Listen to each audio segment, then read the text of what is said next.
Why would you still buy a Ford Mondeo? Plenty used to. Back in 1995, it was Britain's third best-selling car. These days, though, the medium-range D segment this car competes in is very different, pillaged first by people carriers and then by SUVs. Many of the customers that remain would prefer a premium badge on the bonnet. Yet, the Mondeo's still here. Large, comfortable and accommodating in the estate and hatch versions of a fourth-generation guise that's now been significantly improved, especially in its frugal hybrid form. Let's take a look.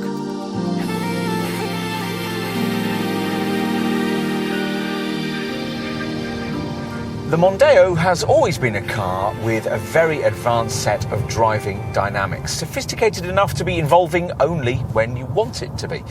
You could say it still is, though you'd also have to qualify that statement by referencing the way that in fourth generation form, this Ford has grown up, becoming a little more mature, slightly softer edged, and a whole lot more refined.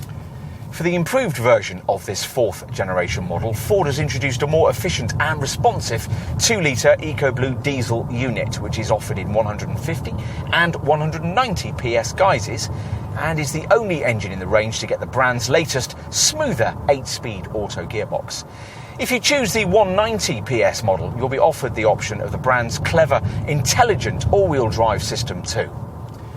The petrol units continue on with the older 6-speed auto. There's also a manual gearbox option with the base 1.5-litre EcoBoost 165 PS power plant. Ford thinks most petrol Mondeos will be fitted out with a self-charging hybrid engine we've chosen to try today. Here, a 2-litre TI VCT petrol unit is mated to an 88 kilowatt electric motor and a 1.4 kilowatt hour lithium-ion battery that both sit at the back of the car but drive the front wheels via a power split 6-speed automatic transmission.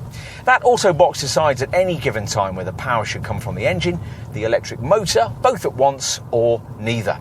The whole setup isn't especially responsive to your right foot, which rather dilutes this Ford's inherently engineered sense of driving pleasure. But it is quite economical if driven with restraint, returning up to 52.3 mpg on the WLTP combined cycle and up to 98 grams per kilometre of CO2.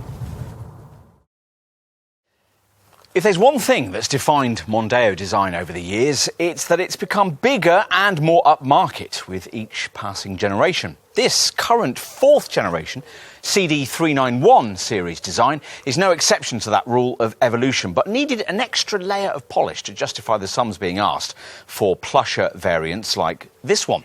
And that's been applied as part of the revisions made here. As ever, the range is primarily built around two body styles, this estate or a 5-door hatch. Opt for the hybrid engine we're trying here, and your choice is between this estate or a 4-door saloon. On to the details of this Ford's exterior design, starting here at the front, where 4 smart crease lines sweep down the power dome bonnet into a trapezoidal front grille that now varies in style based on the trim level you've chosen. The design of the lower grille has been refreshed too and blends into redesigned fog lamp surrounds. These have required a slightly more sculpted bumper design that incorporates this more pronounced lower lip spoiler.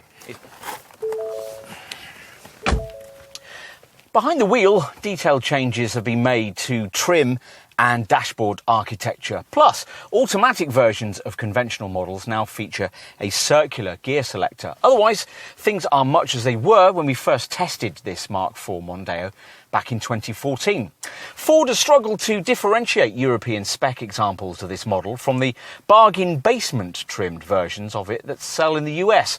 And these humbler origins are evident in places, even in the leather-lined top-spec Vignale variant we're testing here. But it's difficult to fault the exemplary cabin ergonomics. Everything falls perfectly to hand, and there's an ideal driving position with lots of seat and wheel adjustment. Various different instrument binnacle displays are offered. This hybrid version features twin 4.2-inch screens either side of a central speedo. Anything else you need to know will be covered off by this 8-inch central Sync 3 infotainment monitor, which delivers the usual audio, navigation and smartphone mirroring options. Plus, it can deal with climate settings too. New Mondeos may be a relative rarity these days, but this one's still well worth your attention. We're not sure that the package of facelift updates applied to this CD391 series model have done very much to advance its cause. And you've got to be a very specific kind of buyer to want to consider the hybrid engine. But EcoBlue diesel technology has brought the running cost returns of the black pump fueled variants back up to class standards. And this car is back on the pace in terms of safety and technology too. Value is, as it always was, a Mondeo strong point across the range. We think a variant fitted with the 2-litre EcoBlue 150 PS diesel engine would best emphasise that attribute. In summary, the bottom line is that the Mondeo has evolved. It's grown up a bit, but it still has plenty to offer.